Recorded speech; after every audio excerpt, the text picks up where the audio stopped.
Hello everyone, welcome to my YouTube channel Ganit Vishwa. Today we are going to solve another two examples from ordinary differential equation. Both are examples asked in previous year papers. So first statement and both these examples or problems are based on statements only. So if you know the proper statements, then you can easily solve such type of questions. First is the initial value problem. Y dash is equal to f of xy, y of x naught is equal to y naught. This is initial value problem with given condition y of x naught is equal to y naught, and where xy belongs to domain D has a unique solution, and they have given this initial value problem has unique solution.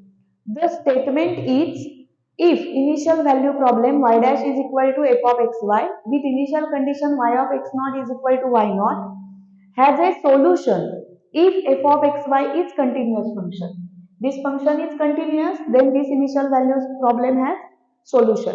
And another additional part is, if the solution exists, then it is unique if f of xy satisfies Lipschitz condition.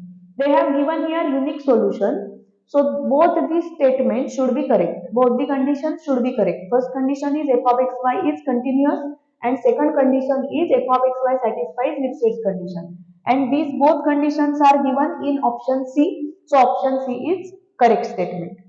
Now let us solve second example. Second example is y1x and y2x are two solutions of rx y dash dash plus p of xy is equal to 0.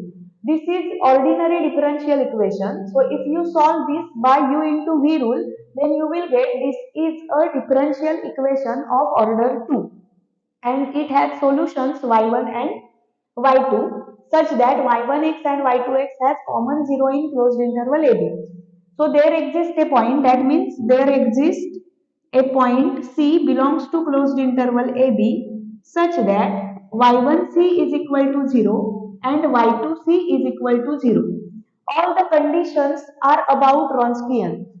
Y1 and Y2 are linearly independent. We can easily check if Y1 and Y2 are not equal to 0. Wronskian of Y1 Y2 is non-zero, then Y1 and Y2 are linearly independent, and this is a standard result also. So this condition is also related to Wronskian, and these two conditions are also given for Wronskian. So we will check Wronskian of these two functions. So Wronskian of y1 we know. Wronskian of y1 y2 is equal to determinant of y1 y2 y1 dash y2 dash.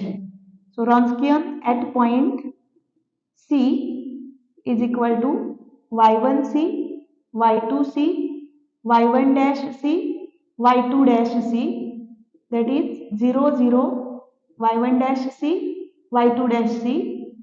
So this determinant is 0. That means at point C, Wronskian of y1, y2 is 0. And we know the result. Wronskian is either identically 0 on given interval, or it is never 0 on given interval. So at this point C in closed interval AB, Wronskian is 0. That means Wronskian is 0 for all x in closed interval AB. And this is a condition given in option B. So option B is a correct option. Hope you have known how to solve such type of question. Now we are going to discuss another examples in our next video. Don't forget to share this video to your friends and don't forget to subscribe my channel. Thank you.